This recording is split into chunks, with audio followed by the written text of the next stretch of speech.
교권 침해 문제를 교원단체에서는 어떻게 바라보고 있는지 한번 들어보겠습니다. 김동석 한국교원총연합회 교권본부장 화상 연결해 보겠습니다. 본부장님 나와 계십니까? 네, 안녕하세요. 네, 안녕하십니까? 자, 본부장님께서도 저희가 앞서 다뤘던 그 최근 논란이 됐던 학생이 그 중학교에서 촬영된 영상을 보셨을 것으로 생각이 되는데 이 영상 일단 좀 어떻게 보셨습니까?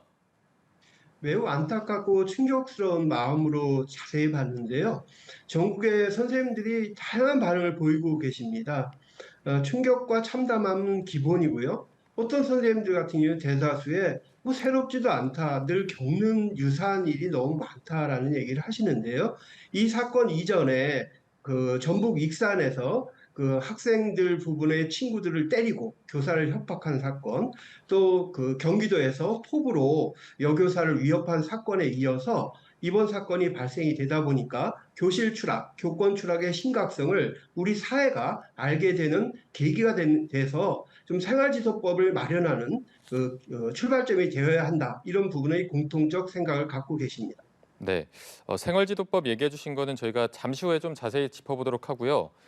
지금 해당 교사의 반응도 저희가 좀 전해드리자면 교권 침해라고 생각하지 않는다라고 학교 측에서 밝혔습니다.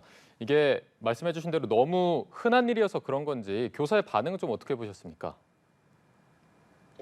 어떻게 보면 그 교육자로서 제자를 보호하고 싶은 선한 마음은 분명히 있으실 거예요. 특히 사회적으로 큰 이슈가 되고 하다 보니까 그 아이가 또 그로 인해서 상처받을 부분을 교육자로서는 당연히 생각을 할 수 있겠죠.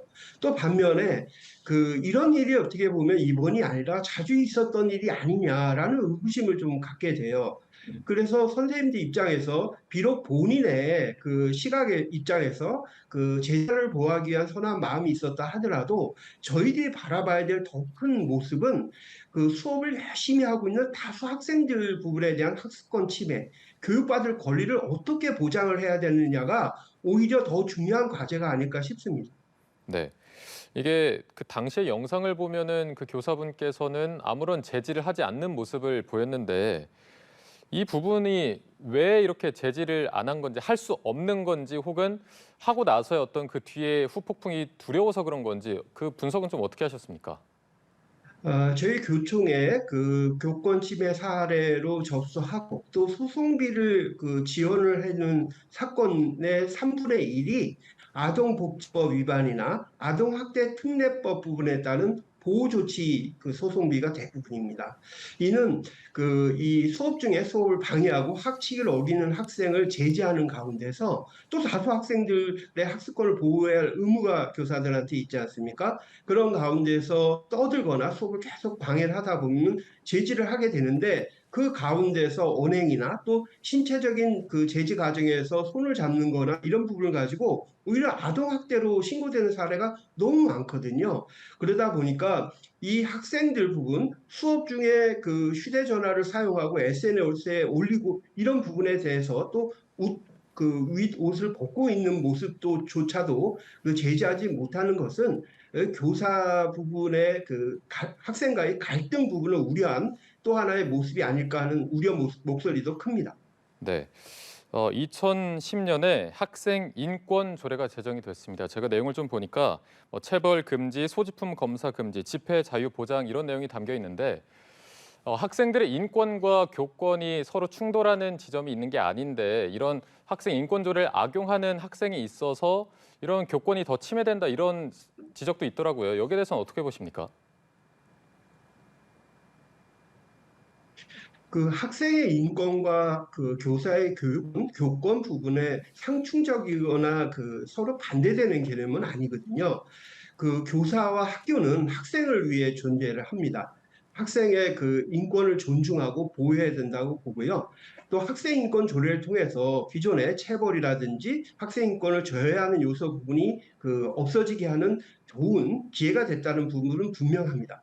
문제는 학생의 인권은 권리 부분과 더불어서 책임과 의무의 균형이 있어야 되거든요. 그렇지만 대부분의 문제행동 학생들의 모습을 보게 되면 내가 학칙을 어기고 수업을 방해해도 교사 학교는 나를 어찌할 수 없는 무력한 존재로 악용을 하는 것 같아요. 그러다 보니까 그러한 속에서 오히려 열심히 공부하고 또 학습하려고 하는 다수 학생들의 학습권이 침해되고 교사의 한숨과 또 어깨의 처짐이 늘어나는 현상이 되게 심각해지고 있다.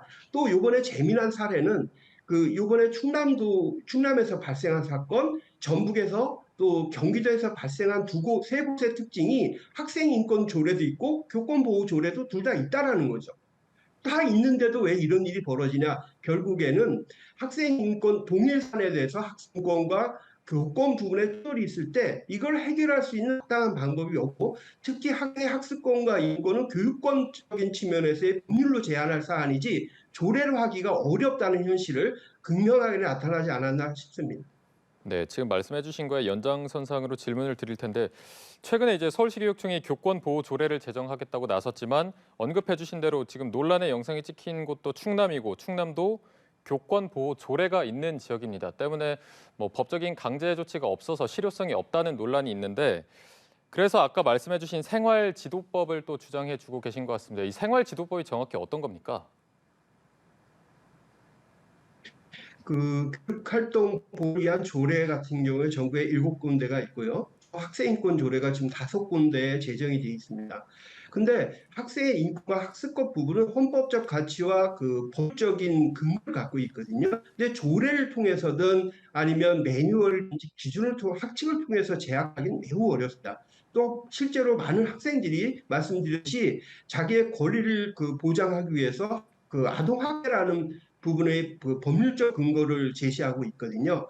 따라서 이 생활지도법이라고 해서 교사에게 문제행동 학생을 즉각적으로 제지할 수 있도록 하는 생활 근거의 법을 마련하고 또 문제행동 학생을 다수 학생의 학습권을 보호하기 위해서 즉시 분리할 수 있도록 하는 근거 조항을 마련하고요. 또 학교 폭력과 같이 학교 폭력의 가해 학생 부분이 학폭 심의 결정이 나오게 되면 학생부에 기재하도록 되어 있지 않습니까? 교육활동 침해를 통해서 교사를 폭행을 하고 폭언을 한 학생에 대해서도 학생부에 기재하는 법 부분을 담은 초중등교육법, 교원지법을 통틀어서 생활지도법이라고 저희들 주장을 하고 있고 또 8월 18일 날 법안이 이태규 국민의힘 위원님 발의와 또 민주당 위원님께서 발의를 해주셔서 국회에서 병합 심리될 것으로 기대하고 있습니다. 네, 알겠습니다. 교원단체에서 바라보는 교권 침해 문제에 대해서 이야기 들어봤습니다. 본부장님 고맙습니다. 네, 감사합니다. 네, 자 김동석 한국교원총연합회 교권본부장과 함께 자세한 얘기를 나눠봤습니다.